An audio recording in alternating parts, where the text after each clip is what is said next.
ko na lang ang buhay ko sa kanya at hindi ko na iniisip na, uy, magpo-4th year na ako, malapit na ako maging cancer survivor. At any stage of my life right now, pwedeng bumalik ang bukol.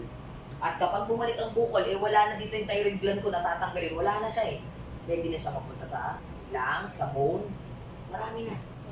Nagkakalat siya. Kasi wala na Ang cancer sa thyroid, na nakapikit sa thyroid gland, tanggalin lang sa thyroid gland mo. Kaya po ako habang buhay na nag-maintenance ng levothyroxine hormone supplement. Yan po. Pag wala po nun, ako po ay namumulika. Napakasakit po nun. Tapos magkakaroon ka rin eventually ng sa puso. Okay. Hello, sir. Talagang wala tayong karapatan, yan ay hiniram lang natin. Kaya wala nga daw tayong karapatang husgahan ng Panginoon o pagsabihan ng Panginoon o sumama ang loob kung merong mga namawala sa buhay natin, ang mga mahal natin sa buhay. Kaya nung namatay ang nanay ko at the age of 24, had I known my mom will die at 24, sana mas inalagaan ko siya. Sana kahit may asawa na ako that time, hindi ako nag-atubili na, Mama, sasamahan ka na sa Divisoria. Mama, kakain tayo. Diba? Pero hindi ko alam na mawawala siya at the age of 24. Lost her weight, like rapidly, sudden.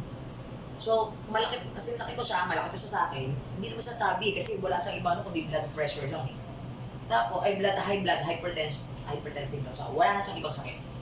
Tapos, October yun, November, kasi payat na siya ni Kim Chu. And sudden loss of weight is a strong indication, exacto, but it could be an indication hyperthyroidism. Kung hyperthyroidism, gumagalat din. So ngayon, wala na siya. Sabi sa amin, your mom has 6 months to live. Dito po yun. After 1 month, nawala na yung nanay. Stage 4 na kaagad ang brain cancer. Relationship. It's not worth na 10 taon na kayo ng kapatid mo hindi nagpapansin. Iiyak ka pa rin pag nandun ka na sa dulo niya. And you wasted 10 years of your life na hindi kayo nagpapansinan. Price lang pala. Ay hindi pa man din yan balangon kahit anong pang gawin mong paghingi ng tawad. O kaya mag-usap tayo uli kapatid. Gusto, mag-usap tayo uli gumalan. Diba? Napakaigli ang buhay. Itong nangyari na to, alam natin na gano'ng kakaigli ang buhay.